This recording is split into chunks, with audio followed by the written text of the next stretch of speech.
Can I be heard okay? Yes. As we all know, many of the whole exome sequencing reports on our aneurysm patients come back reading variant of unknown significance, or VUS. Of course, these readings are based largely on the rarity of the variant in the general population, its preservation within phylogeny, and in silico analysis. Designation as a VUS poses a dilemma for clinicians in interpretation and treatment. The sequencing geneticist and the surgeon have different perspectives on these VUS. The sequencing geneticist wants to be absolutely scientifically accurate in his or her designation of the variant, not designating disease-causing status lightly. But correlating phenotype with genotype can take generations. The clinician or surgeon, on the other hand, wants to be sure to intervene before the patient suffers an aortic dissection or sudden death. Our group and the others presenting today raise the possibility that a rapid turnover variant assessment in the Zebrafish model may help to provide additional information about the validity of a designated VUS. So I'll on-screen share now, and then we'll go ahead with Andrew Prendergast. Andrew, I'm going to say a few words of introduction about you and your bio. Andrew received his PhD in neurobiology from the University of Washington in the lab of David Rabel, where he studied mutations affecting neural crest fate choices. He subsequently took a postdoctoral fellowship with Claire Wyart at l'Institut du Cerveau, studying the sensory capacity of cerebrospinal fluid containing neurons. He is currently the scientific director of the Yale Zebrafish Research Core, a facility which aims to simplify zebrafish research for Yale investigators and to model human diseases using zebrafish. Much of the Core's recent work has focused on heritable cardiovascular diseases. And Dr. Stefania Nicoli, who's with us, is in charge of the Zebrafish Core. Andrew, would you go ahead, please? Yes, let me see if I can get this started. Okay, does everyone see my full screen here? Yes. Yes. Got the slide, great. Okay, so yes, John, thank you for that introduction. Yeah, so I represent, along with Stefania, the Yale Zebrafish Research Core, and I'll be talking today about modeling variants of unknown significance in thoracic aortic aneurysm disease. So John's slide sort of alluded to this sort of dichotomy between genetics and clinical work. I'm on the genetics side, so my understanding of, TAA is a little bit superficial, but here's what I understand it to be. Basically, you have aneurysms in various segments of the thoracic aorta. The incidence of this condition is about 6 per 100,000 people. And I think what's particularly scary to me, and I think a lot of people, is that apparently a lot of these aneurysms are asymptomatic until things get really dire, until dissection and rupture. And furthermore, about 20% of these are linked to family history. So there's a high probability that a lot of this could be, genetically associated. The treatment for TAA is, especially if it progresses, is surgical intervention. And so there's a very high utility or a desire to identify prospective TAA-linked mutations, given this could be a genetic disease and very serious, in a sort of diagnostic way. So, we have these tools to sort of address this. As clinicians, you might have a patient come in and you might be able to develop their family history using a pedigree. Now with sequencing costs coming down, you could do either whole genome or whole exome sequencing and identify a series of mutations that you think might be, related to the progression of this disease. And the thing to do after that might be to test these individual mutations in a model. And I've shown a photo of a particularly popular model here, the mouse, but the mouse has limitations. You're limited by the number of testable genes. You're limited by time and money. Mice are expensive, and it takes a long time to knock out or modify genes in the mouse. You're always going to be limited by sample size. You can, doing experiments in hundreds or thousands of mice is often not feasible. And in order to see what's going on in the mouse aorta, you have to, basically cut them open. You can't see through a mouse. And so these are sort of disadvantages of the mouse model. And what I'm going to argue today is that the zebrafish can potentially solve a lot of these problems for you. So on the top, you're seeing a video of adult zebrafish sort of swimming around the tank. They're a couple inches long. We have hundreds, thousands of them in a facility. It turns out most people don't work in adult zebrafish. Most people work in larval zebrafish. So I'm showing that at the bottom of this slide. Larval zebrafish are a couple millimeters long, but they're particularly interesting because they have fully developed organ systems. The zebrafish larva is a complete and behaving vertebrate animal, and it's also transparent. So you can, in this slide here, I'm showing you the top of the zebrafish. You see the two black eyes here on the side. You can see the pectoral fins here, but the body can be made completely transparent. You can see the brain, heart, circulation. And I alluded to the size of the zebrafish earlier. Being that they're a couple millimeters long, you could put hundreds, thousands of them in individual dishes. And this facilitates doing kind of high throughput experiments such as drug screening or anything you can imagine that you would need to do, like very, very high sample size experiments. And in addition to this, coincident with this like high level of transparency and this level of scale, you can generate these really excellent transgenics. And an example of that is shown here on the bottom with, this is a GATA1 driving DS red transgenic. So all of the red blood cells here are labeled. And this is a video that I'm showing in essentially real time, where you can just see the circulation throughout the entire zebrafish. I'm not using any special microscopy techniques. This is just a regular dissecting microscope. And I want to point out some major elements of the zebrafish vasculature that we're going to come back to here. So you can see the beating heart here. It's a two-chambered heart. You can hopefully appreciate that there's a ventral aorta up here and a dorsal aorta up here. These are major aortic vessels in the larva, and these persist into adults. And so just to kind of like illustrate some of the similarities and differences in the zebrafish compared to mammalian models, the circulatory path is a little bit different in fish. Basically, there's this ventral aorta that's kind of dead ends. You have these branches that pass over the gills and contribute to the dorsal aorta. This dorsal aorta then becomes the major aortic route throughout the entire body.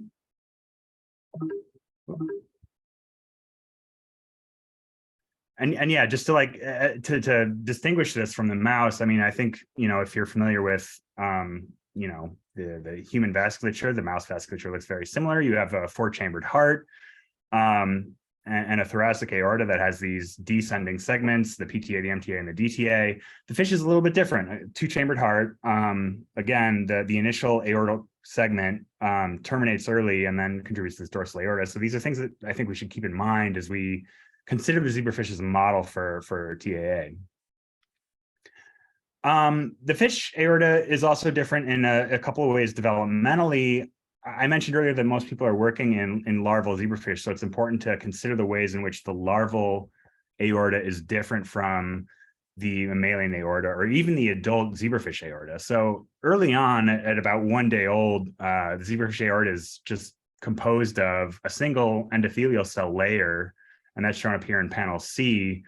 These endothelial cells, and then gradually over time, the aorta is colonized by these vascular smooth muscle cells, generating the multilaminar structure of the aorta that is more reminiscent of what we understand the mammalian aorta to be. And so it's really only until perhaps several weeks into development that we have this sort of three-layered structure that people associate with the human or mammalian aorta. I'm just kind of trying to hammer this home here. It's, the human aorta, again, involves this three-layered structure, the tunica intima, the media, and the adventitia, shown here on the left, many cell layers deep. even in adults, the zebrafish aorta is a little bit smaller. So you've got these same 3 layers, but the layer of VSMC investment is I would say less than that you observe in mammals. So 8 to 10 layers of vascular smooth muscle cells as opposed to perhaps 80 in the initial segments of the aorta. The zebrafish aorta has arterial valves, and the pressure that it has to deal with is much less than the human aorta, and is perhaps reflected in its structure.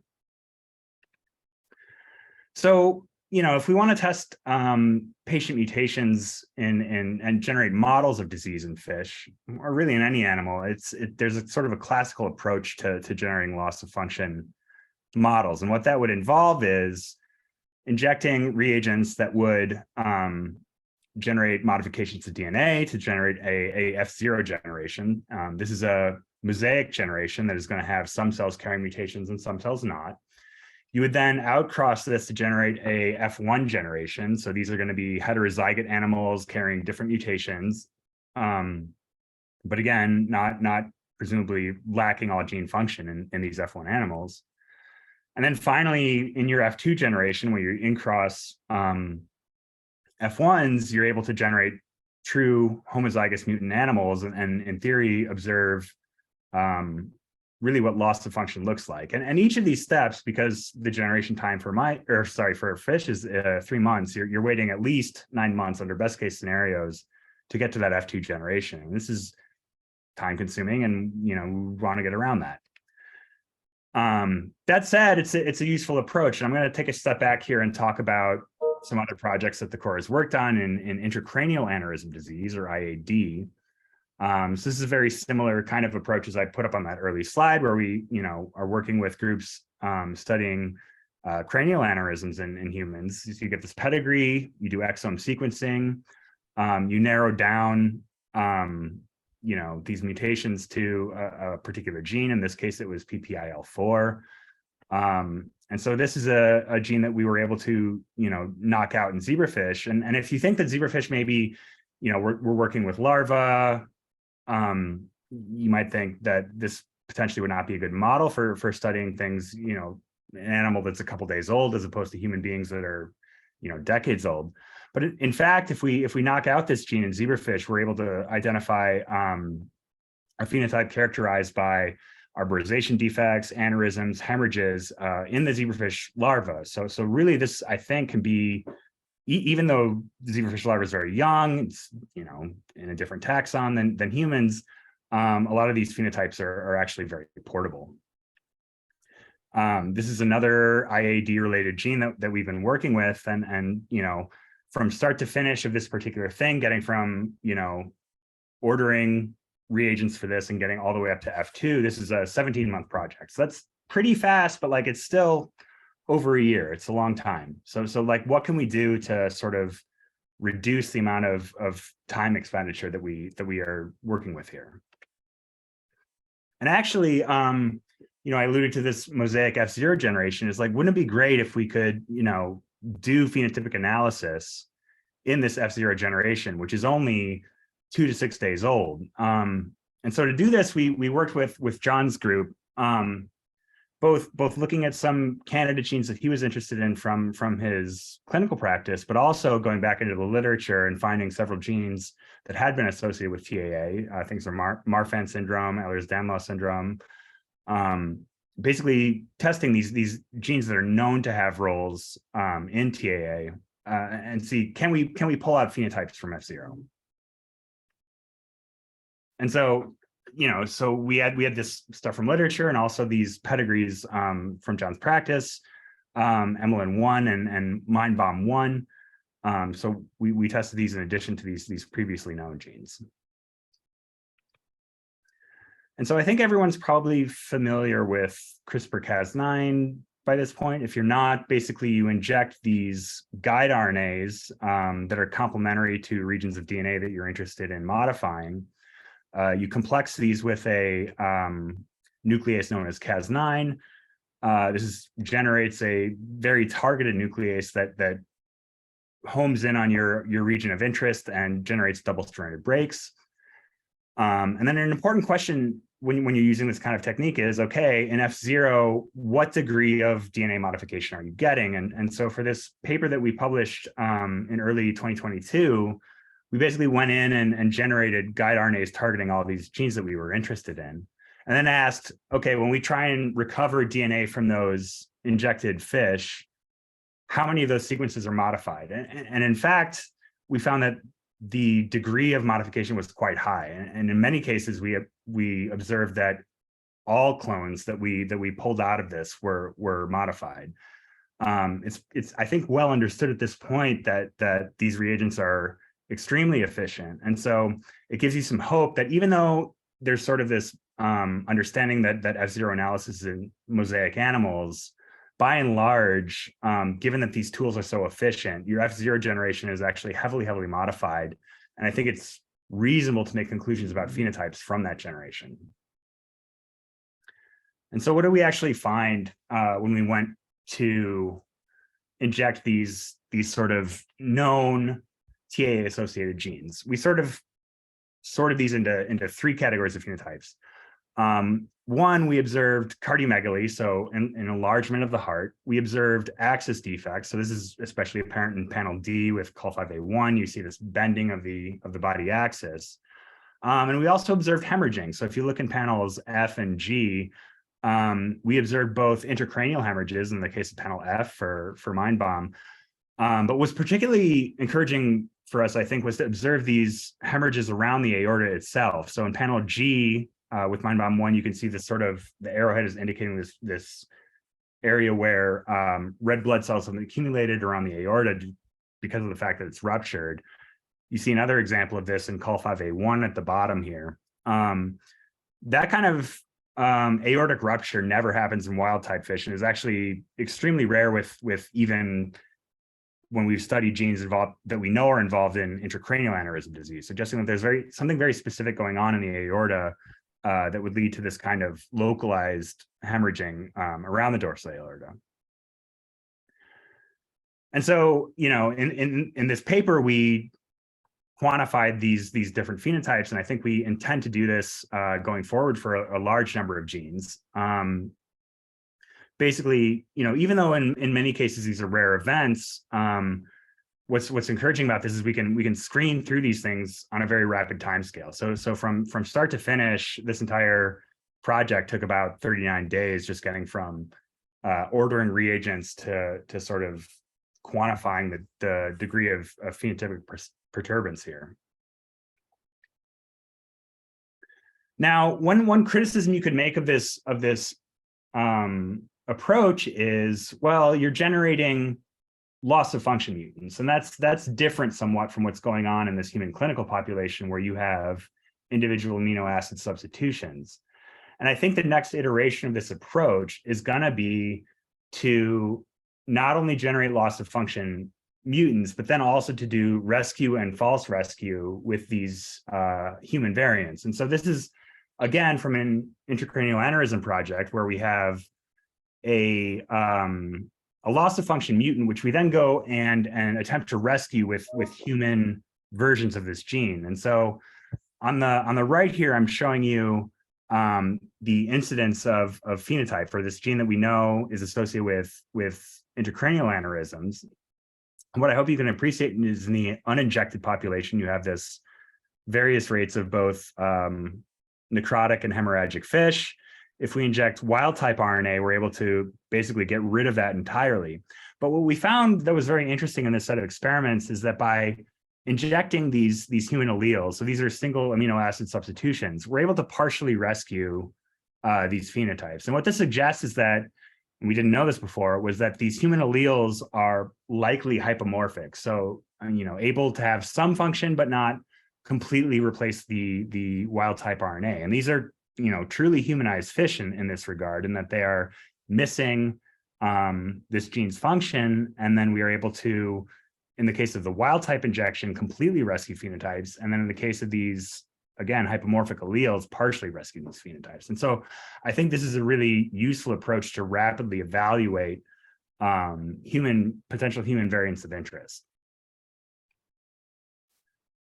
So with that, I would just like to conclude, and I'll take any questions. I hope I've convinced you that doing phenotyping in this F0 generation is totally legit. It's fast. We can screen dozens of candidates quickly within months as opposed to years. We're still continuing to think about what TA means in a larval animal that is one that doesn't have a lot of aortic lamination. We think about extending this into period of an animal that's a week old, 2 weeks old, months old. We're still thinking about ways we can sort of enhance these phenotypes by sort of generating hypertension through the use of drugs like epinephrine, et cetera. And I do want to emphasize that, we have a pretty broad database of candidates.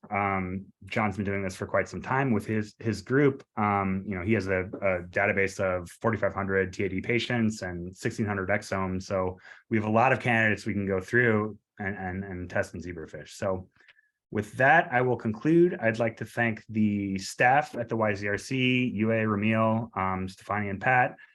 And then, of course, John's group and the Yale Institute, who provides all the clinical data for us to work with. And so I will take any questions here. I don't know the format, but that's all I got. Thank you. Andrew, thank you. That's terrific. We've thought that we would hold all the questions for the end. Okay. For all three presenters, but I think at this point it would be great to ask Stefania if you have any comments on what Andrew presented so brilliantly and clearly. No, actually, it's an observation that while you presented data, I never thought about the layers mama saw cell in zebrafish, which indeed he always feel like less, but in proportion to the size of the aorta, it's incredibly high. So, I mean, 8-layer compared to such a small vessel and 18 in humans. So I never thought about that, and I think it's something to keep in mind that the muscularization of the aorta is actually much more robust in fish than in human in that sense. So yeah. I think that's a great point, Stefania. In mammals, we know that the larger the animal, the greater the number of layers. But the zebrafish is so tiny compared to to mammals. Yeah, thank you for that excellent point. And we're very fortunate to have Dr. Mary Burchett Sheppard with us. She's assistant professor of family medicine, surgery, and physiology at the University of Kentucky. She earned her medical degree from UK. She completed her residency at the University of Virginia with additional certification in global health leadership. She completed 2 research internships at the NIH studying heritable disorders of connective tissue. Dr. Sheppard is currently co-associate director of the Saha Aortic Center at UK, and she is an NIH-funded investigator working to discover novel pharmacotherapies for aortic disease. Jakub Famulski will be presenting as well with Dr. Sheppard, and I'll say a few words about his background at that time. Mary, please go ahead. Thank you. Wonderful. Thank you, Dr. Elefteriades. Go ahead and share my screen.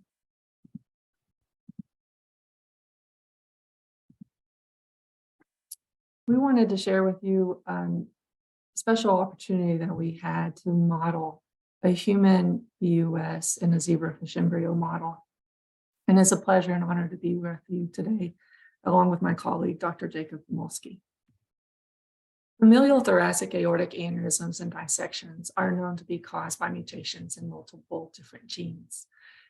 Many of these genes have critical roles in the function of smooth muscle contraction in the aortic wall, as well as TGF-beta signaling transduction.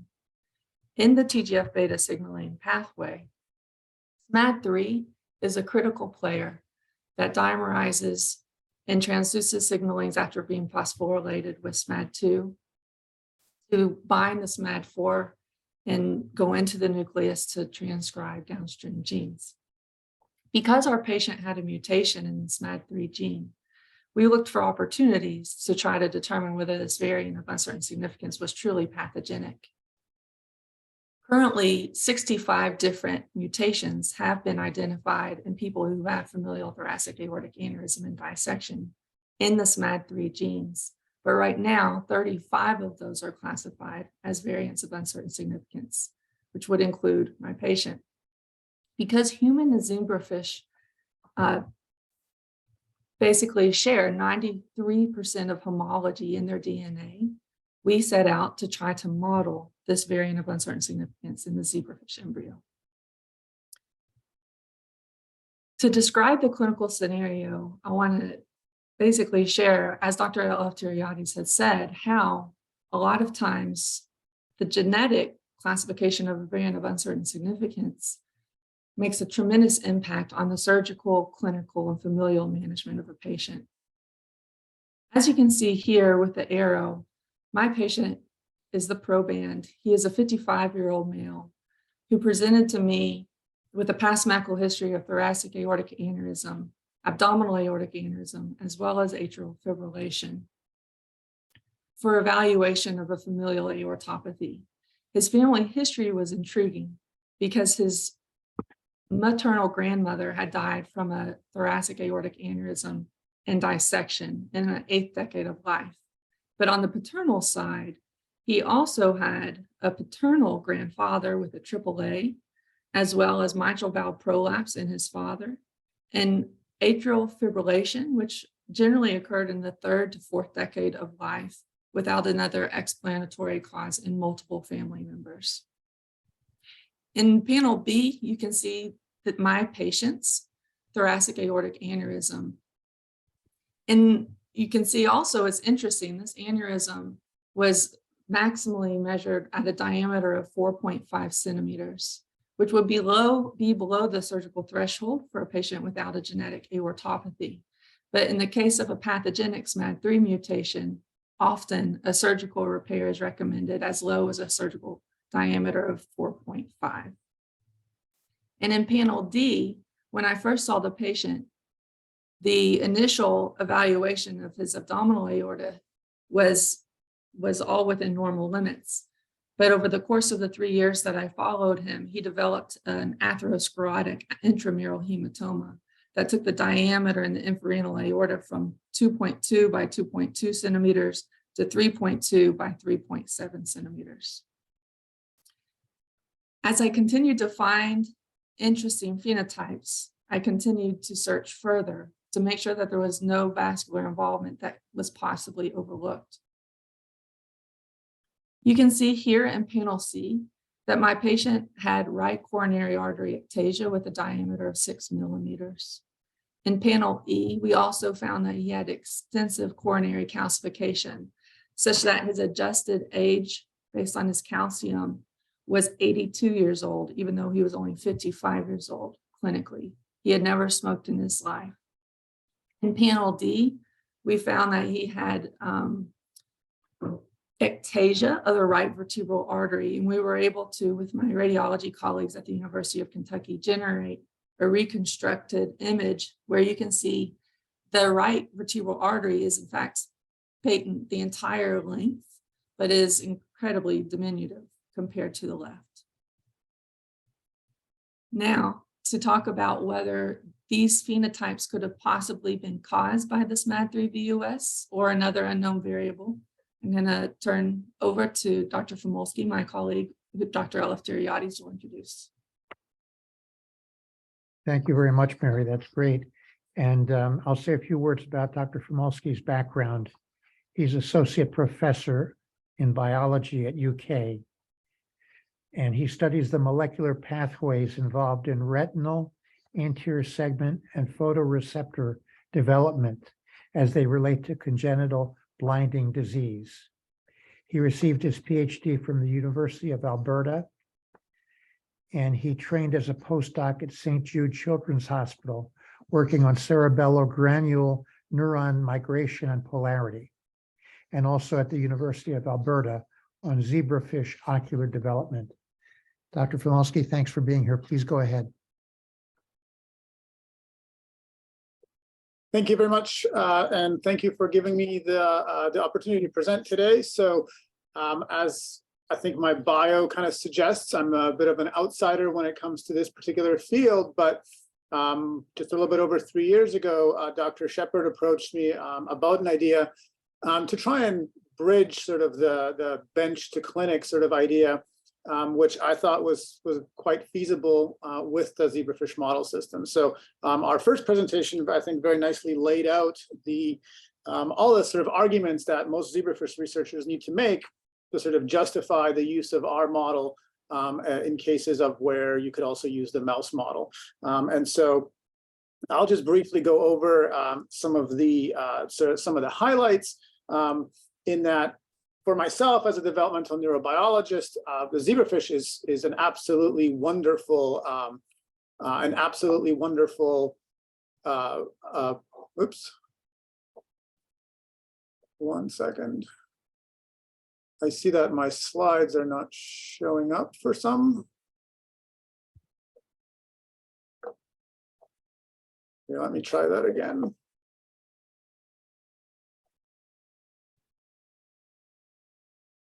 Okay, let's try it this way.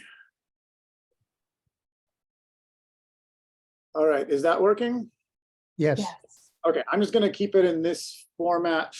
When I do full screen, it seems to not be happy.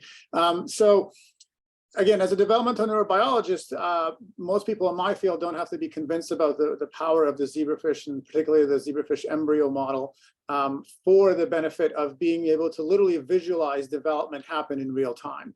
So not only can you see, like you saw in the video, the blood cells going around. In fact, if you start imaging early on, you can see those vessels being formed before they're even circulating, or pretty much any other organ system that you are interested in, especially if you have the advantage of transgenic models where basically a fluorescent protein labels a specific cellular subpopulation and the access to microscopy.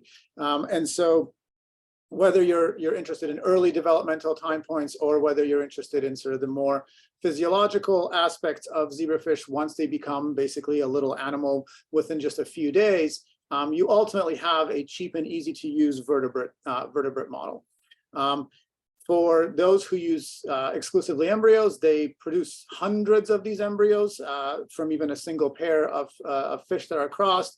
And as has been highlighted, they are easily manipulated by genetic or pharmacological means. And for many genes that are associated with modeling disease, there's a high degree of conservation with that of their human counterparts. And so all these highlights is what I leverage in my personal research, which has to do with modeling congenital ocular blinding disease and understanding the developmental underpinnings of how that is related. But obviously the eye is not the only place to sort of take advantage of this model. And so when I was approached by Dr. Sheppard about the potential of looking at sort of these vascular and aorta-related diseases, I said, there's no reason why we can't try this in a zebrafish embryo. And so the idea we had is that, as was highlighted earlier on, we can actually visualize the zebrafish vasculature system as early as just a couple of days. And in our lab, we actually study vasculature development and the contribution of vasculature to some of the morphological formations of the eye itself. And so my lab was already familiar with using this particular line of zebrafish, which is the KDRLM cherry line. You guys saw some images of that in the first presentation. And basically what it is it's a very nice and useful tool to be able to visualize basically the vasculature. And in our case, what we're going to be showing you is our examination of the dorsal aorta, which is basically the aorta that runs along the sort of tail of the zebrafish. For most of our studies, we're focusing right here. For consistency, which is referred to as the egg yolk extension. So it's right at the end where the yolk is extended in these early zebrafish. And that is where we were interested in sort of examining whether we can model pathogenicity of any of these SMAD variants. So our idea was, it's a little bit different than what was introduced at the beginning of the talk, so of the seminar. So many diseases, of course, have a genetic aspect to them in which they are oftentimes a recessive disease. In other words, they're looking at a loss of function, and you're usually either combining two different alleles that have either hypomorphic or no function, or you are homozygous for that particular allele. When it comes to these SMAD3 mutations, we looked in the literature and we noticed that many of them are actually appearing to behave in a dominant fashion. So basically, you can have the presence of a single allele along basically being heterozygous, and you still get a phenotype. So our idea was that we can try to mimic that by simply injecting full-length zebrafish SMAD3 mRNA into the embryo, and basically comparing what happens. Are there any gain of function or dominant phenotypes between the wild-type version and the patient mutation? As Dr. Sheppard mentioned, there's a high degree of conservation in sequence between SMAD in zebrafish and in humans, and so we were actually able to mimic pretty much all the mutations we were interested in zebrafish by changing exactly those same amino acids. So the assay was simple. We inject SMAD3 mRNA into single cell embryos, which is a very routine process for us. We grow them up until 48 hours. We add in a special dye to make sure that only the injected embryos are the ones that we are going to examine. And basically what we do is we inject these into our KDRL M-cherry individuals. And then, as I mentioned, we look at using 3D confocal microscopy to basically reconstruct a small portion of that aorta in that same region between animals. And so what we end up seeing is that if we just have our control animal, which has not been manipulated, we get a certain measurement. In this case, it was approximately 20 micrometers. When we inject the SMAD3 wild-type mRNA, what we see is that there is no significant difference in the change. And so this is a injection of about 50 picograms of mRNA, which is kind of on the low side in the zebrafish world. But the amount is kind of irrelevant. We were just looking for a concentration at which we're not seeing phenotypes. So ideally, we're not inducing anything deleterious. Then the idea is that we wanted to test the variant that Dr. Sheppard identified in her patient, and I apologize, this should actually say F. But in addition to testing just the variant, we also went through the literature and pulled out a mutation that has been classified previously as pathogenic.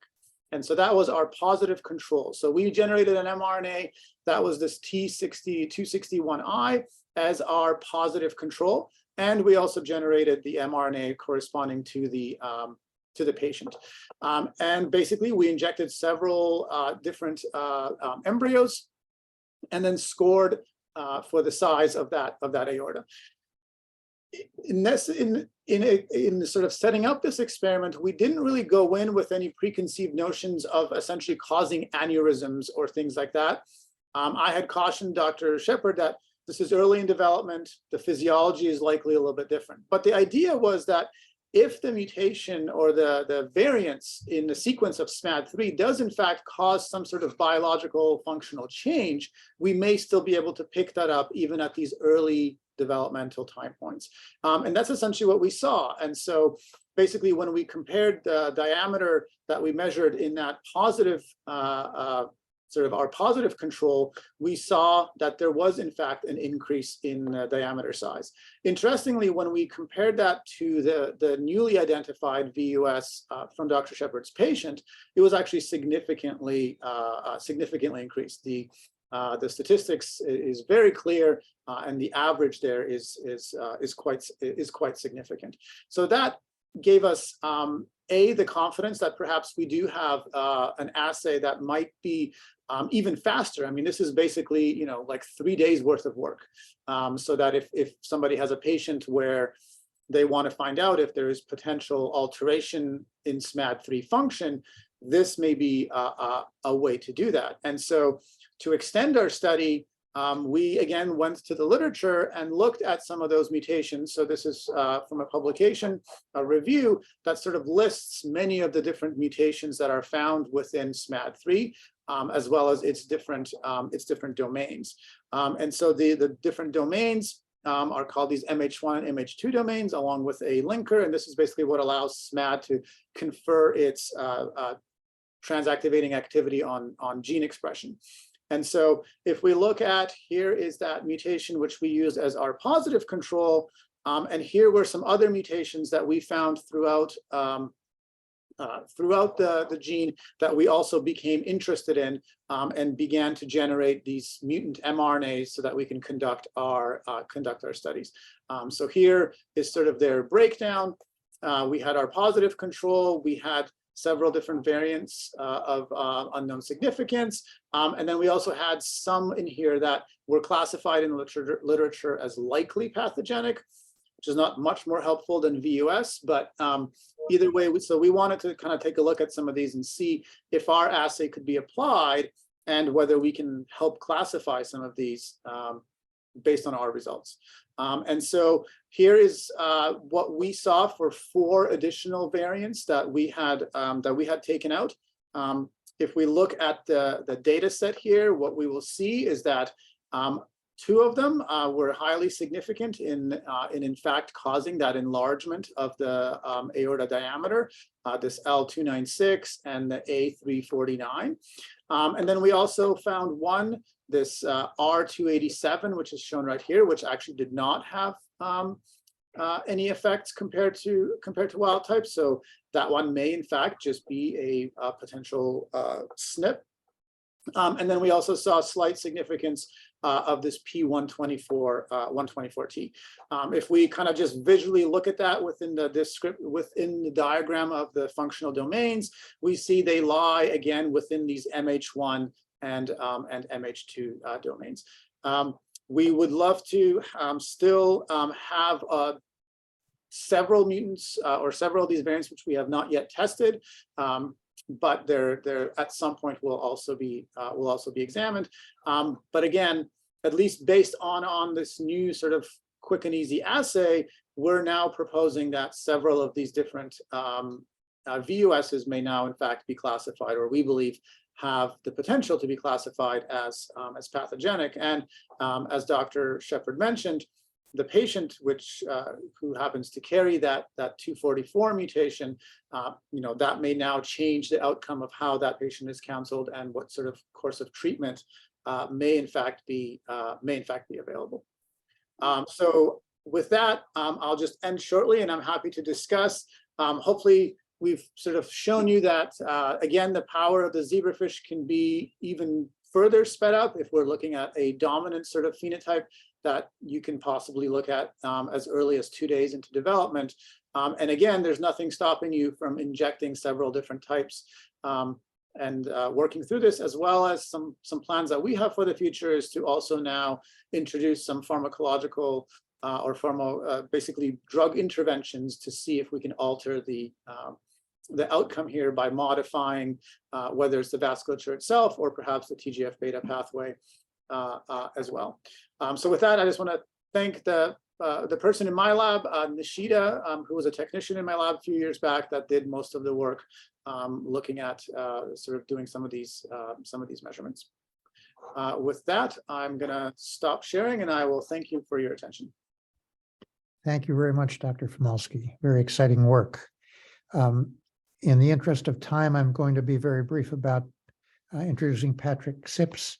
He trained at the best institutions in Boston, and he's now in Ghent, and we're honored to have him presenting here. And Patrick, I'll have to remind you about 7 minutes before the end of the hour, so we have time for discussion. Okay, I'm going to have to try to be fast. And thank you very much for the introduction. Let's go ahead and share my slides as well. So also I'd like to thank, of course, the GenTAC Alliance for giving me the chance to present our work. So I'm going to give you a bit of a flavor of the Ghent experience of modeling aortopathies in zebrafish. I would also like to thank, of course, the previous speakers who made my job a little bit easier of introducing zebrafish models and why we want to do what we are doing. But still, I'm going to very briefly, well, I think everyone knows there's very unmet needs in the heritable aortopathies. I think this is already highlighted pretty clearly that the genetics, the causality, the variants of unknown significance, and also the modifier genes are still major issues which still need to be resolved. And we still have a lot of questions about the disease mechanisms of the heritable aortopathies, and we need new therapeutic targets. So that's why we need flexible functional models. Of course, many people have been working with mice or iPS cells, but today, of course, I want to focus on the zebrafish model, which we have been using in our studies to answer a number of important questions. Again, this is a bit of a recap, I think, of what's been said before. Why are zebrafish interesting as a model organism for cardiovascular disease? So I think Dr. Prendergast highlighted pretty clearly that it's very useful to work in the early stages where the fish are transparent, and it's very easy to look at, for instance, reporter genes for endothelial cells, or you can actually look at blood cells circulating throughout the fish. And of course, you can easily manipulate them with CRISPR-Cas9 or other techniques. I also just want to highlight the possibility of looking at the adult stages, which is something we have done for our model. So we can use, for instance, ultrasounds to look at cardiac function and cardiac structure in the fish, and some other techniques which we have been developing in our lab as well, but I'm not going to go into details on that today.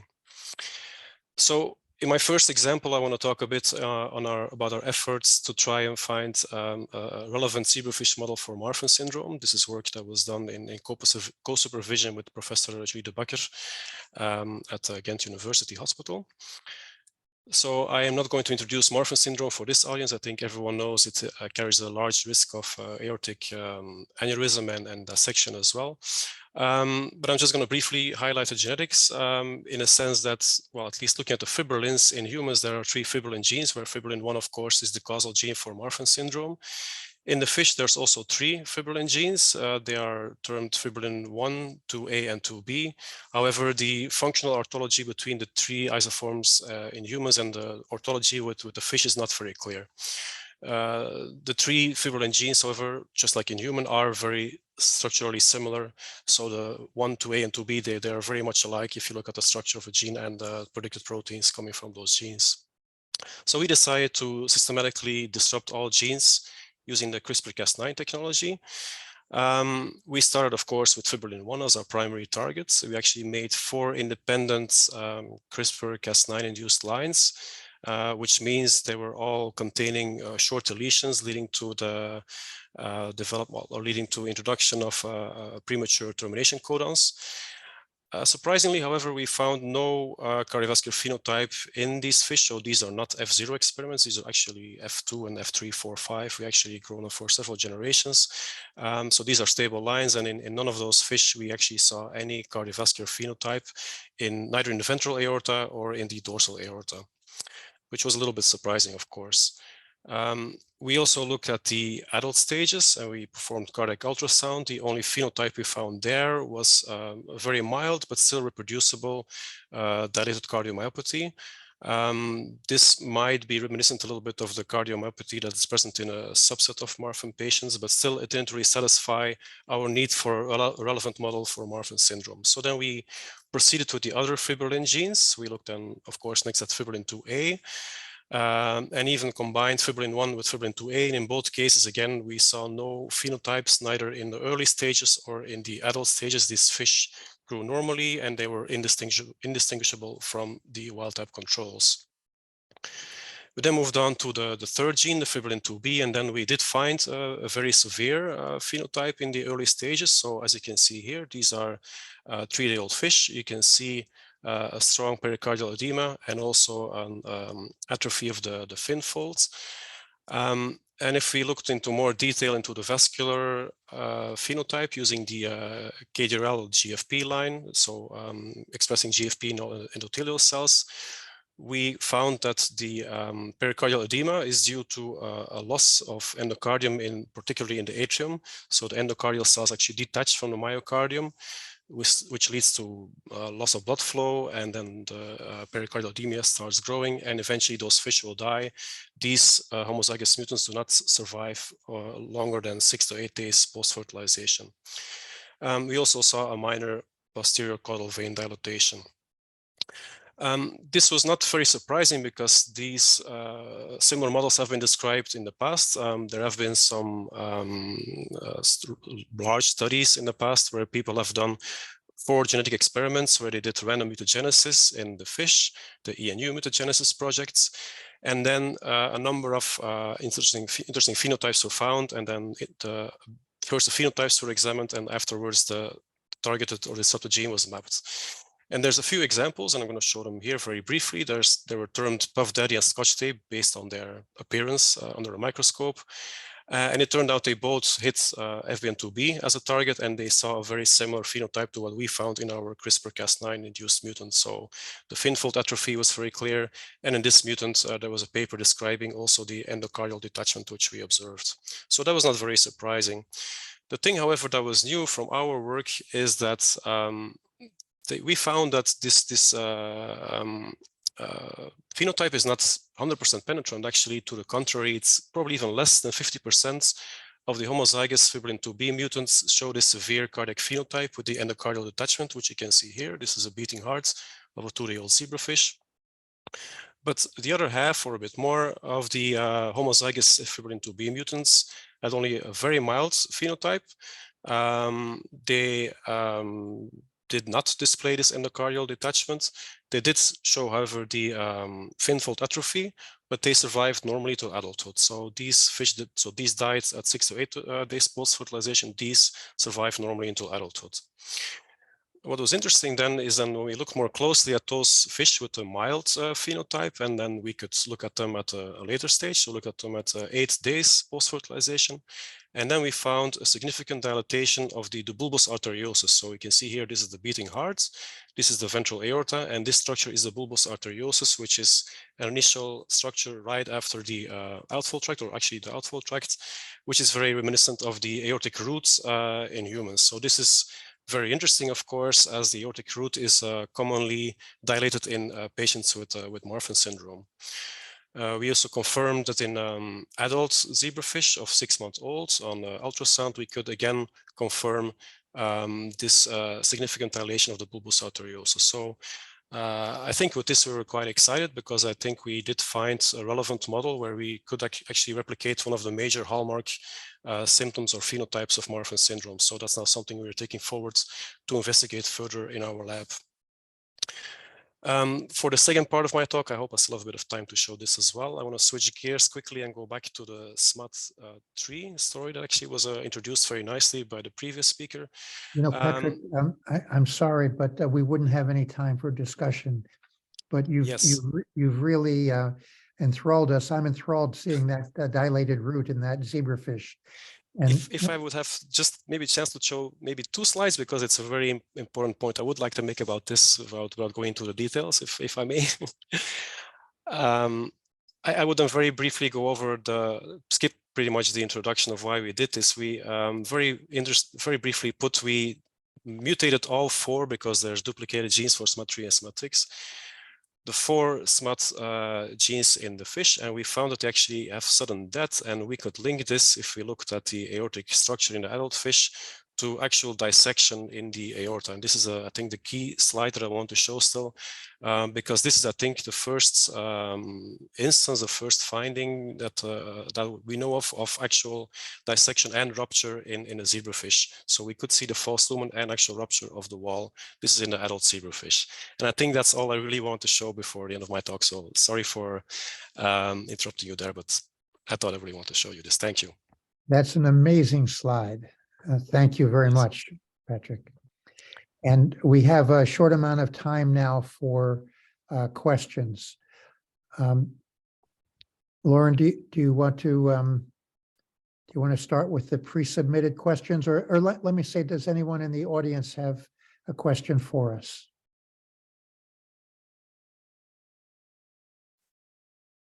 So Lauren, maybe you could put up the pre-submitted questions, please. Sure. The first question from one of the webinar registrants: from the translational point of view, do you think that there could be problems in terms of applying these results to humans? Isn't the mouse model more translational? Please, whoever wants to take that. Mary, you're nodding. Yeah, I absolutely agree. And I think that, it all depends on the question that you're asking and the circumstances. So even the zebrafish can be one tier of evaluation. And then, for example, for my patient, the SMAD3 VUS maybe appears to be pathogenic. And the next step could be to put it into a mouse.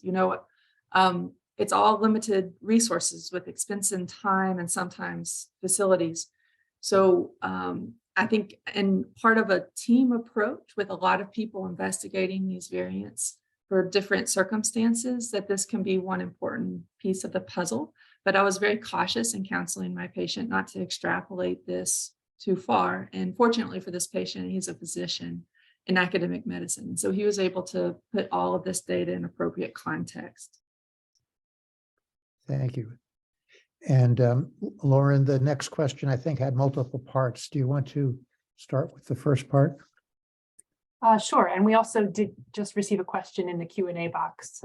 Why don't we go with that then? Sure. That one is, have you observed dissection or rupture of aorta in your zebrafish models?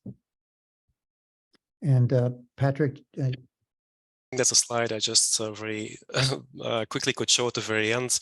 To elaborate a little bit on this, so this was seen only when we did a combined knockout of the four genes, so SMAD3A and B and SMAD6A and B. And we observed sudden deaths in the adult fish, so they were fine in the early stages. We don't see any dramatic phenotype there, but at the later ages, starting around 3 or 4 months of age, they start having sudden death, and especially if we put them under stress. So there's a stress test where we take them out of the water for 90 seconds, put them back, and repeat this one more time. And then we found that after a few minutes, those mutant fish started dying, most likely due to acute rupture of the aorta. And again, I think the slide I just showed you indeed shows how we on histology could confirm severe vascular wall damage. We saw false lumen and we saw actual rupture of the entire elastic layer there. So I think, yes, the answer to the question, I think it is possible to see it, yes. Patrick, that's amazing to see aortic dissection recapitulated in the zebrafish. That's exactly what human aortic dissection looks like. That's an extremely moving finding that you have. And that actually brings us to the end of our allotted time. I want to thank the presenters for their exceptional work. And I want to thank the participants for joining in for the zebrafish session today.